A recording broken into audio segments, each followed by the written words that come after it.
Right,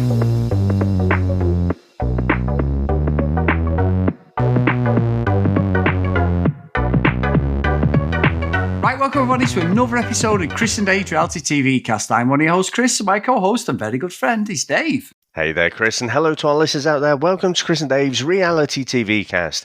We are covering Married at First Sight UK Season 8, episodes 17 through to 20. No, we're not. We're doing 21 through to 24. So, Chris, before we get into MAFS, we do have some sad news that we want to just talk about. So, take it away, sir. Yeah, so overnight, we've both woke up to the news. I think everyone's probably seen it on social media. Matthew Perry, Mr. Chandler Bing, has passed away. 54, Dave, which is nothing. And, I think for us, a lot of people, even now, I still watch Friends when it's on and I'll catch episodes. I've watched them through, I don't know how many times. Love the show. And one of the 6, front runners of the show, an amazing character and just a sad, sad life, of someone who's unfortunately, outside of the show has battled these demons. So, yeah, really, really too young for someone to pass away. Yeah, I'm gutted. Honestly, I probably identified with Chandler, so Matthew Perry's character, probably the most out of the show. You got this socially awkward, smart ass. Always identified with him the most. And yeah, like you watch Friends over and over, even now. So yeah, just absolutely gutted. And like you say, 54, that's no age to go. So yeah, really sad stuff. Yeah, we just thought we'd mention it because we're both pretty gutted, to be honest, with that news. So yeah, anyway, so sorry to start on a downer, guys, but let's talk about MAFS, Dave. So would you like me to take it away, or would you? Because I am ready.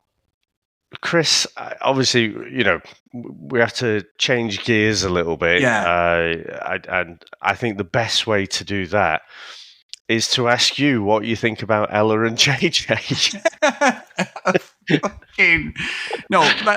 Let me just start, Dave. It all centers this week again around Ella and JJ. So I'm going in, Dave. I've had enough of the fucking judges. The experts, I keep telling me, they're not judges. It's not Simon Cowell. I just literally told you just before. I know you did. Yeah, I say it all the time. You always laugh. I am sick to it. I think this show now is a farce. I am so gutted the way this has gone. It has become so scripted. I stick to what I said in the last episode. Ella and JJ were in on this. I think maybe Nathaniel. I don't think Bianca was. They known from the start how this was going to play out. And them fucking experts are now just becoming an absolute joke. An absolute fucking joke. I was so annoyed. We get to the commitment ceremony. They sort of dig them out a little bit, but not enough in my mind. Paul's there again, fucking creeping to them both. But then he does go in on JJ. Honestly, Dave, the hypocrisy of this show and the way this has been played out, it's for me, it's ruined. Like this whole incident with Ella and JJ, it's just ruined how I've liked. I love the Aussie one. The UK one's been great as well. This series is just a joke for me. It's been tarnished by this nonsense again. The same script from the other MAFS franchises has been played out. And they think that we're all fucking fools watching it. And as much as I'm going to watch it to the end, and I love reality TV and I love the drama, and there's been plenty of drama this week, this has just left a sour taste in my mouth because it's utter fucking horseshit what's going on in this show. Yeah, I mean, I think clearly we know it's produced, we know it's all edited together. We know certain scenes are probably reshot. But it does seem this whole Ella and JJ thing it's pushed it beyond the boundary, hasn't it? It's just made it a bit too obvious. I mean, I agree. Bianca certainly wasn't in. I'm not convinced Nathaniel was either. But there's something predetermined about the way this has gone. It's just all very, very obvious. And the thing is, I can't remember the names. It might have even been Jordan or something. But a few MAFS seasons ago, maybe 2 or 3 seasons ago, I'm sure there was a bit of a snog, wasn't there, between couples, and that was it. They were they were out of it then, and there was no, do you want to come back as a cheating couple kind of thing, and it seems like since was it Daniel and Carolina in Australian MAFS? Yeah. It's like, right, there's been a writer's strike on, Chris, so we have to use the same script. And they're doing that. They're just changing the actors, but it's the same script. We get to see them talking and stuff, and we get to see them, creating this thing, outside of their marriages. And then they get a little bit of a telling off, but then they get to see how things go inside the experiment. And for a moment, for a split second, I thought, oh, well, they are going to make them go out. And, if you want to try this great stuff, off you fuck and go and try it outside the experiment. You don't need to be on TV. The whole experiment is to put people together and, play up to this farce that we use, quote unquote, the science, Chris, to match people. And then, so that's why they refer to it. They refer to it as an experiment. Can they use the science to match these people? Well, clearly, the science is fucking woeful. Great for drama at times, but Chris, they're no more qualified than you or I to stick people together. And I always say that, they stick some people together to work, others to just fuck them up and create drama for us watching. But, there does seem this real predetermined thing with JJ and Ella. And the fact that, they said, oh, go and try it out in the experiment. I was like, all right, great. Next minute, they're fucking back almost straight away. Oh, yeah, we tried it on the outside. Well, how long were you fucking out there trying it on the outside for? Like, a couple of days? Oh, yeah, we tried it. We went to fucking Nando's and seemed to get on. Brilliant. Let's go back and be on TV so we can fucking, squeeze the pips out of social media influencer life. It's just... Yeah, I don't think I'm quite as tinfoil hat conspiracy as you, Chris, but I absolutely see that there is something set up with this. Yeah, and what got me was poor Bianca was absolutely, she was so upset. They saw it. They weren't there when she was kicking off with Ella and JJ. It's like, fuck off and all that. We were laughing, what we saying? Like, that is a genuine reaction. It's not predetermined. It's not been given that. She has reacted how we'd all be like, oh, fuck off, whatever. And she did. And I didn't like the fact that Paul went at JJ. Nothing was really said to Ella. Poor Bianca's there. Absolutely. Mel, no, Charlie, nobody stepped in. And as soon as they said, you need to go off, I was like, these two are coming back. It's so obvious. Yeah. This was on the first episode on the Monday. And I thought, by the end of the week, they're going to come back. It's a farce. I mean, they filmed this over a month, don't they, from what we've been told. So they haven't. They've literally gone out of one door, got changed and gone, we're going to go and do a retreat in this building. We'll drive you there. Let's film it. Honestly, it's a fucking joke. And I think that's what has let them down. It's like, Paul and that, just like Mel, it was Mel's reaction to me. She's like, well, yeah, you can see they're a great couple. And me and Sam's like, well, couldn't fucking see it before, could you? Exactly. And Sam's saying to me, going, you better say this on the podcast. She went, well, why the fuck weren't they put together from the start then? Why, if they were so compatible, why didn't the fucking experts, or like you said, Dave, and I'm doing the air quotes, science, pick up on fucking Ella and JJ? I've got no problem, put them together. There is obviously something there, whether it's all for screen or not, there is something there there's more between them two than there is between Ella and Nathaniel and JJ and Bianca. That's fine. Let them do whatever they want. And I tell you what, Dave, I would be interested to see at the end of this show if they're still together, because I think the whole thing's been a fucking setup. I don't believe any of it. And I think when they do come back, we might as well talk about the whole thing. And we got the little bit on Wednesday's episode of like, oh my God, a shock. And, it's I'm just like, it's not a fucking shock. Who's supposed to be shocked here?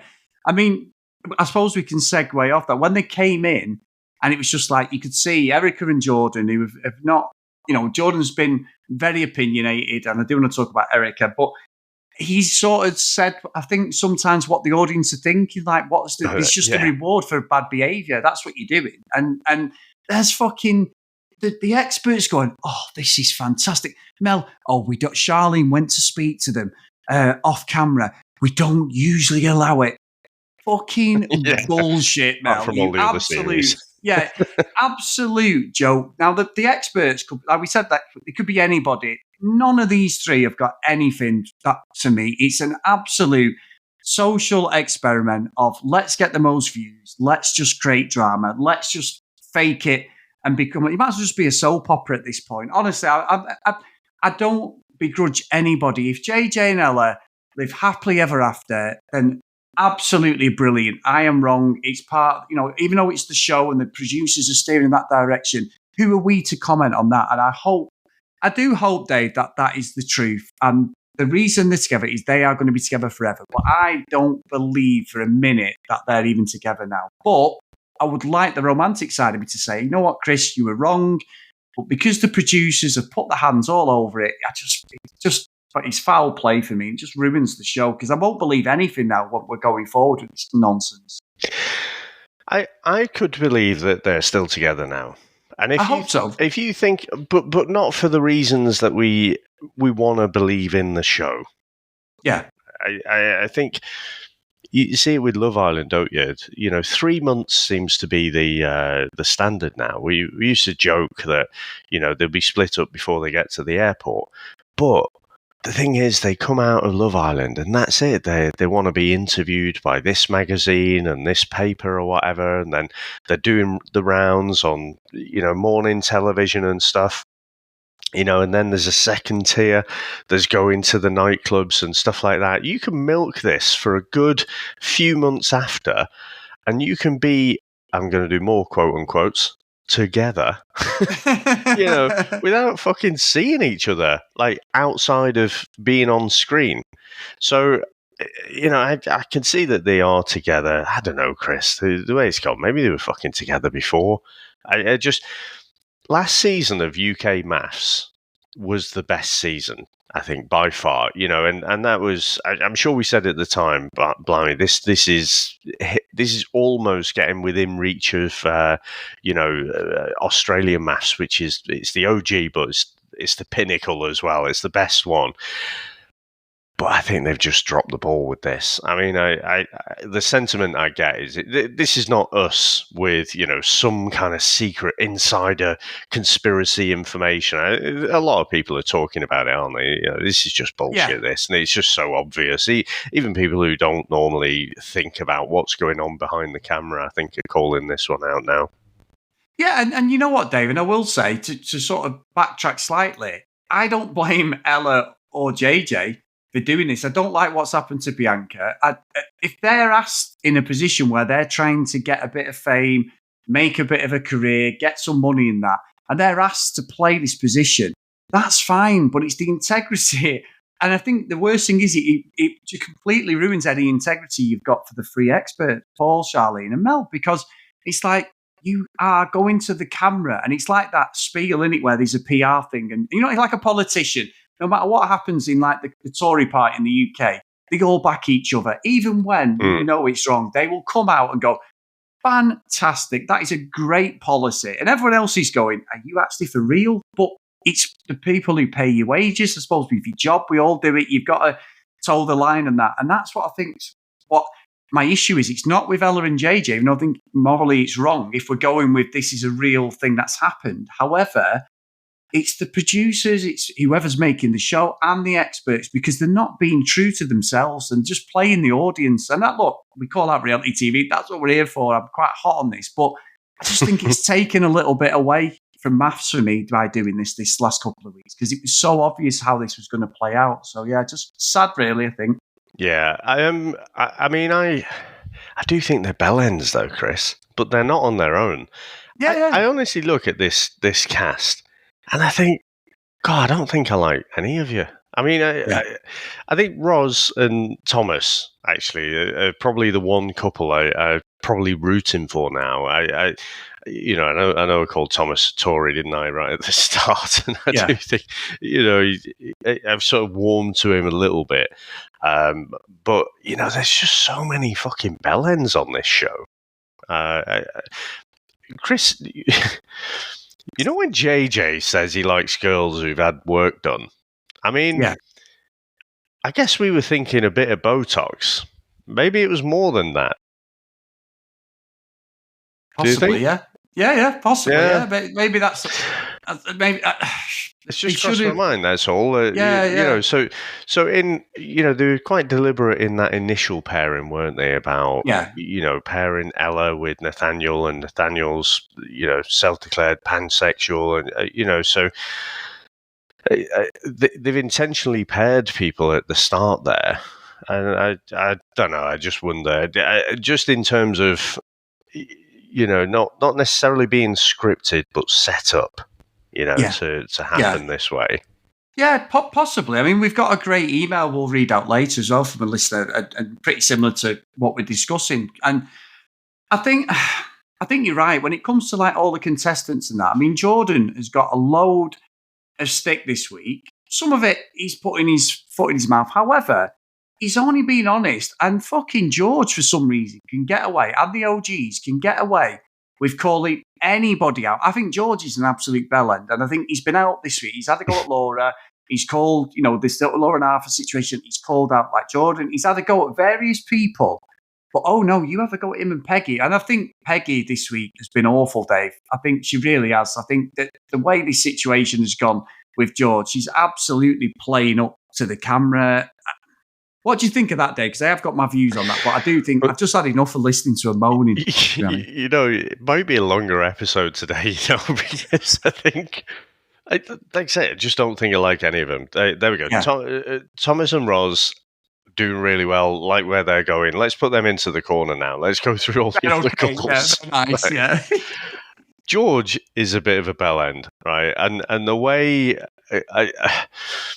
the way Peggy's treating him and the way he's behaving, and like I say, he's got an opinion about everyone else's couples, but he's playing the strong man. I'm dedicated to this relationship. You're not really though, are you, George? I mean, it's okay to admit, fuck this.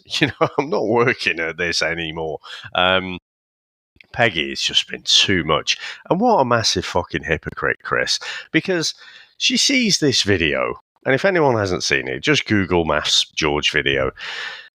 It's nothing. It's just, he's trying to get clicks. He's trying to get views on his gaming channel, and he's just pissing about and stuff.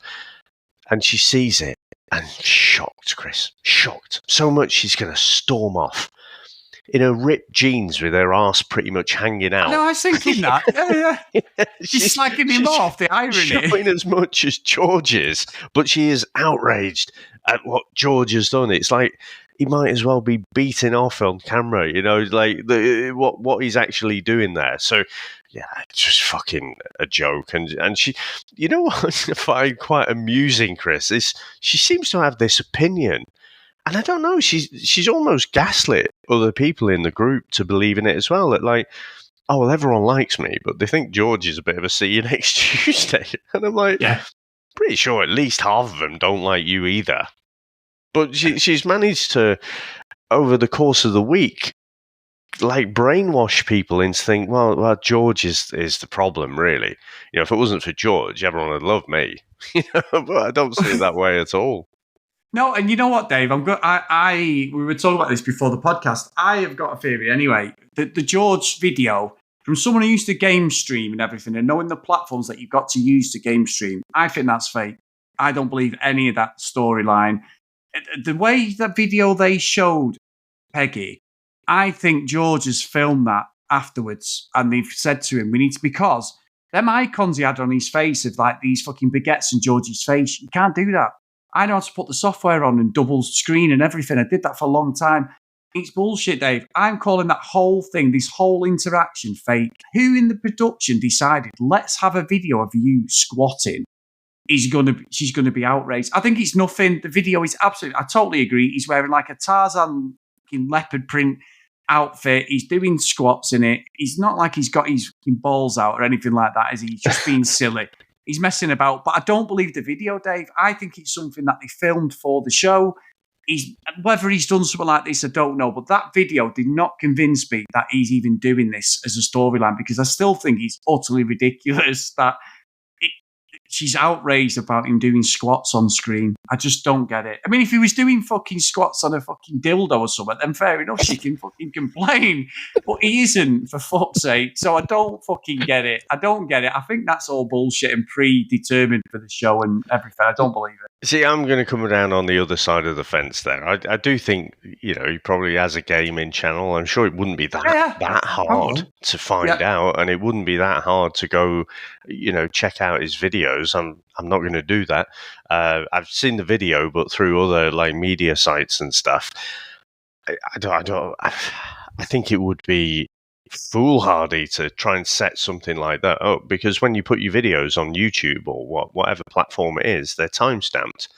So, people would very quickly just surely go to his channel and then say, hey, this is bullshit. This was put up last week. So I don't think it's set up.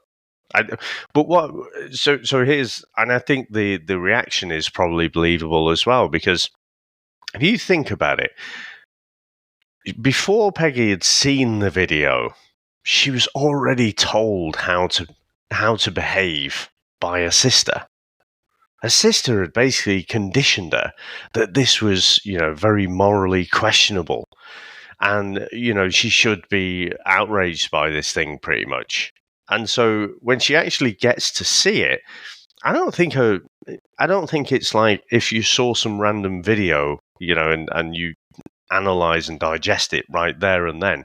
I think she's already made her mind up, and then seeing it has just made it much worse than what it actually really is. Because let's face it, it's fucking nothing. It's just, like you say, it's silly. I don't know why the fuck he's doing it. I mean, who is paying for these baguettes? Wants to pay? Yeah, Chris, you watch more gaming channels than I do. What would be in someone's head? You're there because you're interested in the game. Maybe it's a bit of Call of Duty or something. Maybe you're watching a bit of Grand Theft Auto. We were talking about that the other day. I don't watch it like to fucking watch someone in a Tarzan outfit squatting, or any outfit squatting. You know what I mean?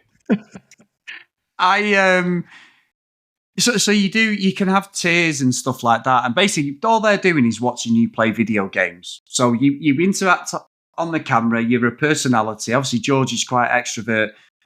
Dave, I can imagine him doing it. I'm going to actually investigate this now because it's pissing me off, because I'm not saying he hasn't got the channel. I don't believe the validity of that video that we showed.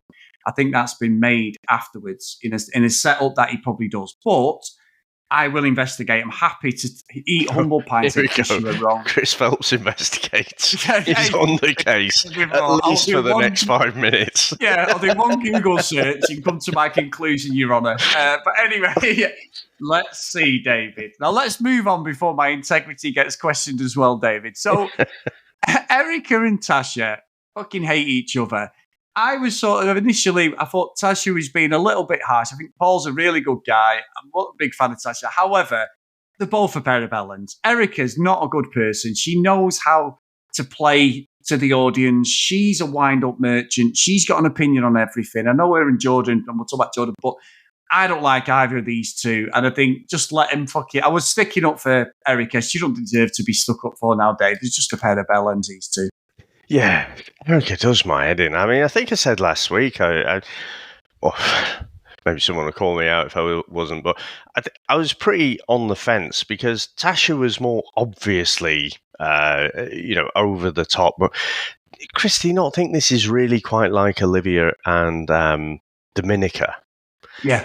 In the Erica is the Olivia character, so she comes across like she's all in control and stuff, but she's really kind of not nasty, but she's just throwing in the jabs constantly, isn't she? Yeah. Tasha's not playing at that same level. She's getting wound up by it all. So yeah, I just honestly. Erica, she just winds me up now when she's on screen. The fucking hand thing, the orchestra conducting thing, and she thinks that she's better than everyone else. And Christ, with I did enjoy some of the love-hate thing, and then we've thrown some stick to the producers and the experts, and rightly so. But the fact that they get them to answer these fucking awkward questions that in real life no one would ever have to answer, and then they all start having a go at each other because they don't like the answers. It is brilliant. But yeah, just Erica does my head in. But when they're going on and Jordan's saying to her, when they're doing, I can't remember, it's the hate part of it, things that I don't like. He's basically saying, like, I don't like the way you make me feel at times. And she's like, well, it seems to be more of a you problem than a me problem. Yeah. Just like, you're literally validating what he's saying there. But then she's getting really she's getting really angry, like he's the one who can't communicate. And, he was right, I feel like. And you know what? Sometimes I think he does just overstep the mark a bit. But at times, like, he's just a bit of an honest, he's like a little puppy, and he's like just honestly kind of calling things out a lot of the time.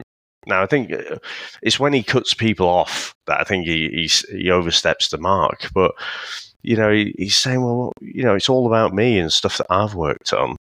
I need to work on. What about you? Do you need to work on stuff? Oh, I've worked on loads of stuff over the years. Like, oh, so you're perfect now, so you never need to work on anything again. It's just, Chris, I don't know, in this gaggle of bellends, I don't know who is King and Queen Bellend, to be honest. There's just too many candidates at the moment. There is, to be fair. I mean, I know, like, Laura had a run-in with Jordan, and George was having a go at Laura as well, and she will speak to everyone directly. She doesn't mess about, does she? She addressed the whole group a few times, Laura, and it seemed to be that George could say what he wants about the way she treats Arthur, but when Jordan says it, everyone goes for Jordan, don't they? I mean, Luke's someone who is dodgy as fuck, but I do think that what Jordan sees is he seems to call out bad behaviour. I'm not saying he does it in the right way, and I'm not saying he gets it right all the time. He doesn't. Just sometimes I'm like, oh, you've been a bit of a bellend. But I do think some of the things he's brought up are like, at least like the JJ and Ella situation. He sees that as cheating, and everyone else sees that as cheating in normal life. That would be cheating, wouldn't it? Whether they stay together for the rest of their lives, in the context of what we're being shown on the telly, whether we believe it or not, they've actually cheated, and whatever story he's being told, that's it. So he's called that out. I think he has got an opinion on everything. He doesn't always need to say or say it, unless he's coming from me, who does that a lot, Dave. But I do think that he's not been as bad as what people think. And the OGs seem to be getting a fucking free ticket just to be able to be nasty to everyone. Yeah. Sorry, Chris. When I don't listen to you. What, all the time? Yeah, like mostly. Sorry, I have just, not that I didn't have supreme faith in Chris Phelps Investigates, but I've just looked and I've found George's Twitch channel. Right. And so that was it, really. Don't fucking do that to me. I've not got my investigation. But the timestamp that I was talking about is there for his various videos. I'm not going to go through them all. But if you did want to go through... Now, to be fair, I am looking. He does seem to be shirtless in quite a few. Now, this is interesting, this, Chris, because I'm on clips only. Now, there are 3, 6, 9... There are 11 videos, 11 clip videos in total. How many followers has he got, Dave? 4,500 followers on Twitch. That's good. It's not bad, is it? I'm gonna go back under my stone, having done that, Dave, and say maybe I was incorrect. Well, actually, though, I mean, yeah, so 4,500 followers. So if I uncheck the Twitch, no, I mean, it looks genuine to me, to be honest. Yeah, I'm just going to be quiet, Dave. I'm still calling that video fake, but there you go. But yes, anyway. So he obviously does have baguettes, Dave. He does have baguettes. I have the Twitch app because I do still watch gaming. I have friends who stream. I don't stream anymore. So I will jump on and watch channels. But I'm going to investigate, Dave. Let Chris Phelps Investigation Bureau come back. So what is your hypothesis now, though? What is the investigation? I don't fucking know, Dave. I just need to finish. This episode because it sounds like I'm wrong. Yeah, it sounds like I'm wrong. There's no need for this, Dave. No. You're calling me out live, but I need to come back with my investigation, and then I will make a decision on whether you are actually incorrect. Okay. I mean, let's see. Yeah, I mean, obviously doing this live. I hadn't planned to do this, so some of his top videos. Let's have a look at this. In fact, unsurprisingly, Chris. So his top viewed video, it's got 3.8 thousand views. Yeah. Probably mostly MAFS people, because it is called Bertie's Juicy Arse. And it was dropped 2 years ago. And it's him doing it. This is not the Tarzan one. Tell you what, this is great for a podcast, this, isn't it? But let me share my screen. Let's do that. Well, the thing is, Dave, that's what I'm saying. I'm still going to try and close some fucking thingy, some integrity back to say that was actually shot recently. Right. Can you see my screen? Not at the moment, but it is loading, Dave. Again, this is fantastic podcasting, everyone. We are... But what is interesting, like I say, so Bertie's Juicy Arse, it's filmed 2 years ago. Oh yeah, I can see. And then his second most popular video has got 3.4 thousand views.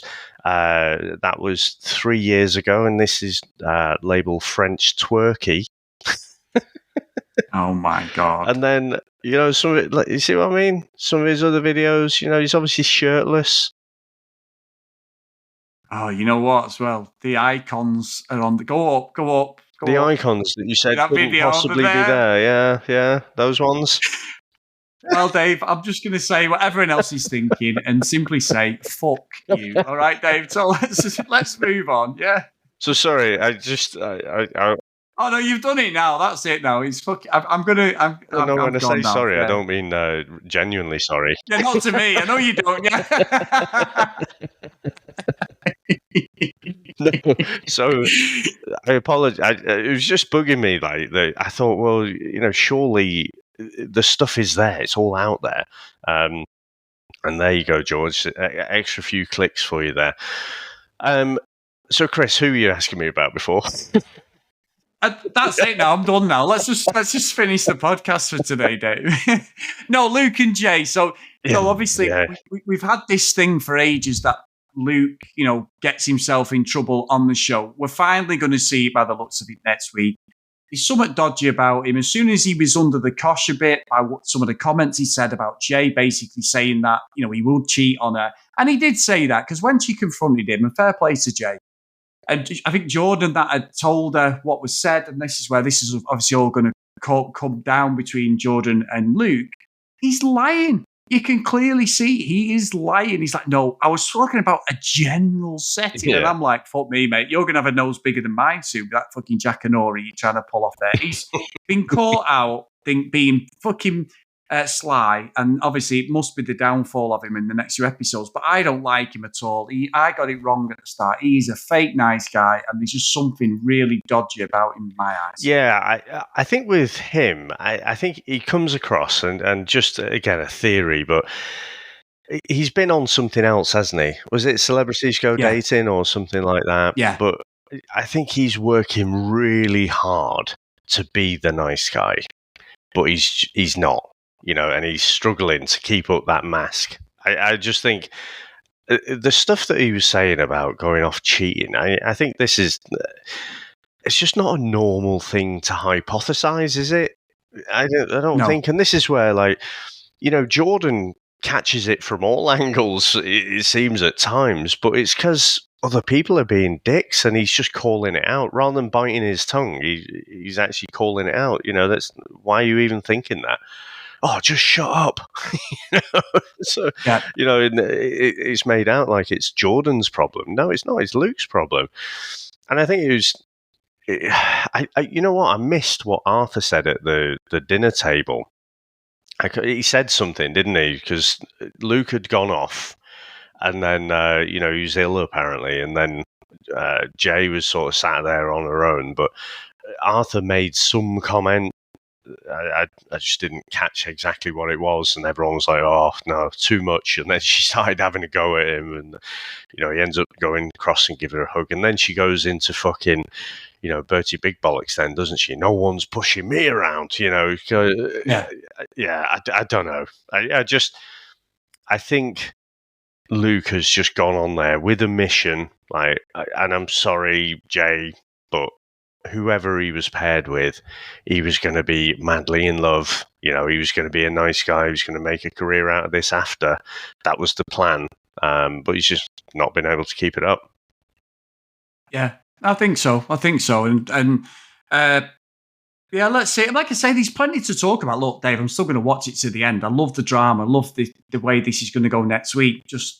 I'm sorry if I've sounded a bit off with this today, but it's just pissed me off, Dave. It really has. And this is like our therapy session, mine and yours, and everyone listening, hopefully. Well, look, when MAFS is great, we'll call it out and we'll praise it to the hilt for being great.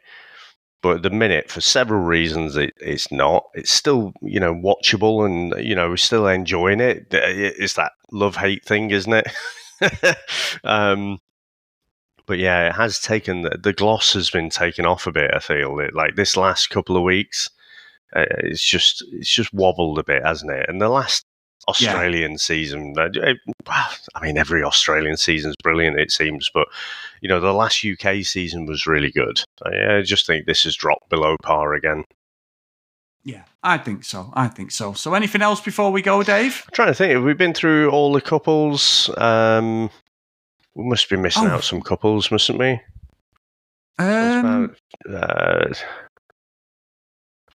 Adrian and what's she called? Matt. They're having plenty of sex, apparently, Dave. So good. Yeah, they seem to be going on nicely. What's the little hobbit guy called?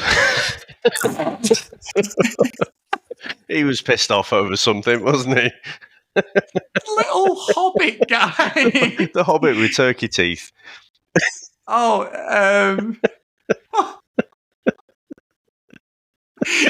For fuck's sake, I'm going to wee myself. Stop you it. know what I'm on about, though, don't you? We just can't remember what he's saying. I'm going to wee myself. Stop it. Fucking hell. Oh, You've done that to me now. Right, yeah, he's pissed off anyway. Oh my God. I need a tennis fucking pad now, Dave, you fucker. Right, anyway. But so we've got this email from Chris, and it's pretty much covering what we said, and it's not me who sent this email regarding Ella and JJ. So I just wanted to read out a couple of excerpts from it, Dave, just more about the show. So, hi, Chris and Dave, long time listener, first time in. Many a time I felt like I wanted to email, I haven't, but this time I have. So, to cut to the chase, I feel the return of Ella and JJ has compromised the integrity of the show beyond what is acceptable. So much so that I almost no longer want to watch it. You discussed in your last podcast that while some of the recording seems overproduced, you can at least imagine that there is some truth in that the conversations are being had off camera and then reproduced for the purpose of recording a show. I get that. But the return of Ella and JJ has crossed the line. Once a couple leave the show, the Rubicons is crossed and there should be no return. I understand something similar has happened before, which Mel made reference to in the VT, where she explained what was happening. But that at least all happened on camera. This just seems like a predestined gimmick. Anyway, looping back to the original point, it makes me think that the whole storyline was manufactured from the beginning at the cost of Bianca, not so much Nathaniel. The alternative, of course, could be just that Ella and JJ, like many of the couples, are forming a relationship to achieve their ultimate aim, which is to try to improve their influencer status by staying on the show longer. But there seems to be much easier ways of doing this, certainly for JJ. Anyway, I'll leave that one with you. Thanks for all your content. Would love the daily, not daily podcast back, as there is so much to unpack. Thanks, Chris. So, yeah, great email, Dave. Just on that final point there, I must admit, as much as we're beating up on the show a little bit today, but you know what? We've spoke for the best part of an hour. I know.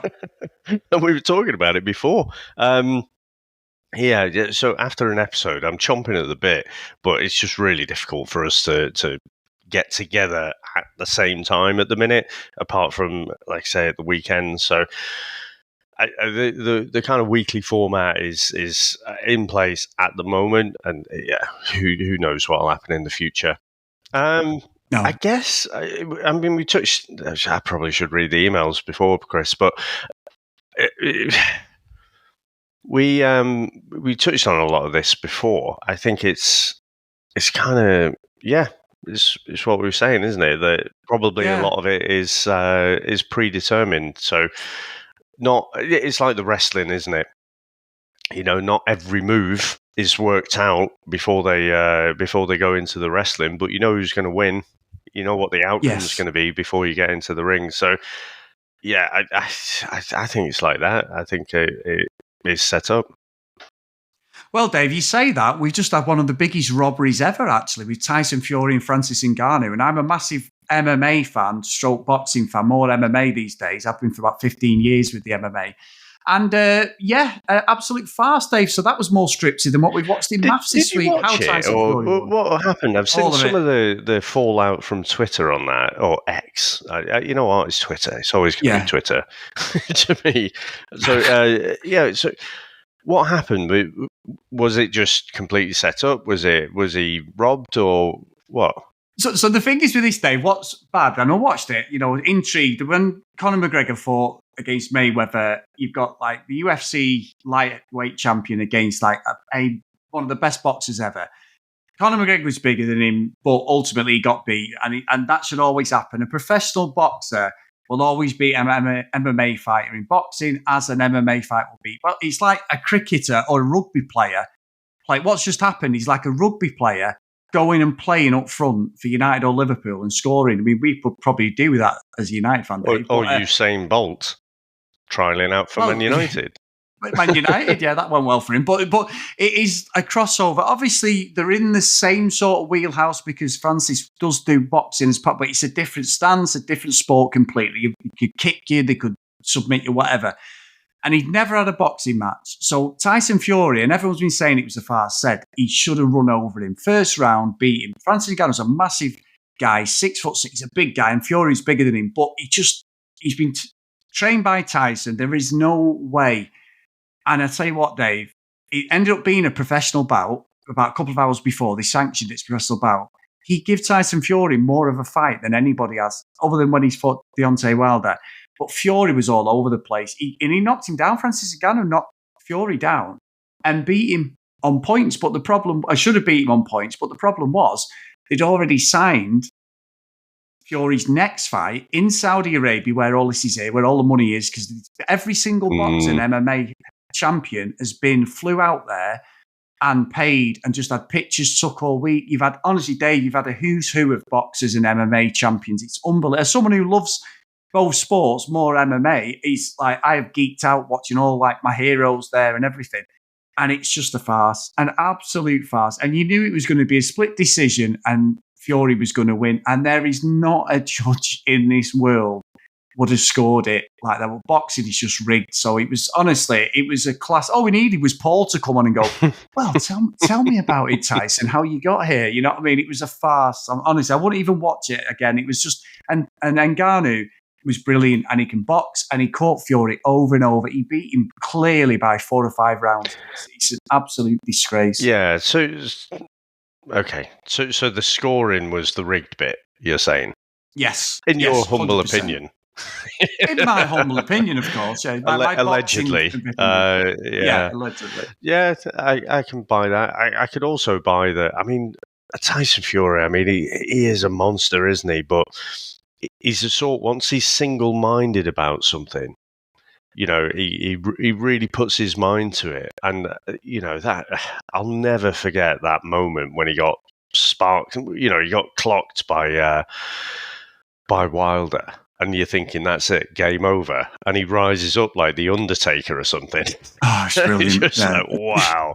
You know, and you know, he was robbed really when that draw happened at the start there. But but the thing is, when the training is off, Chris, if you don't have the eye of the tiger, if you don't have it there, then you can, get caught short.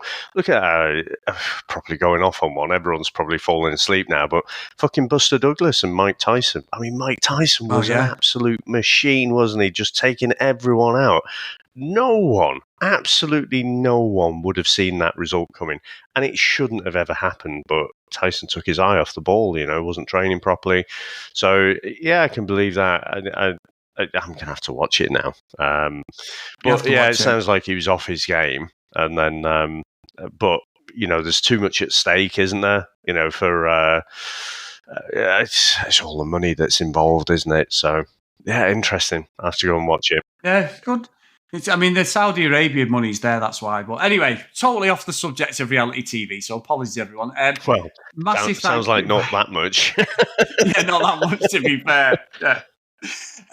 If you want to email us like Chris says, please email us cdrealitycast@gmail.com. If you want to follow us on social media @cdrealitycast. As always, get over to Facebook, Chris and Dave's Reality TV Cast. Come and join us there, guys. We do appreciate everyone who supports the podcast. We really do.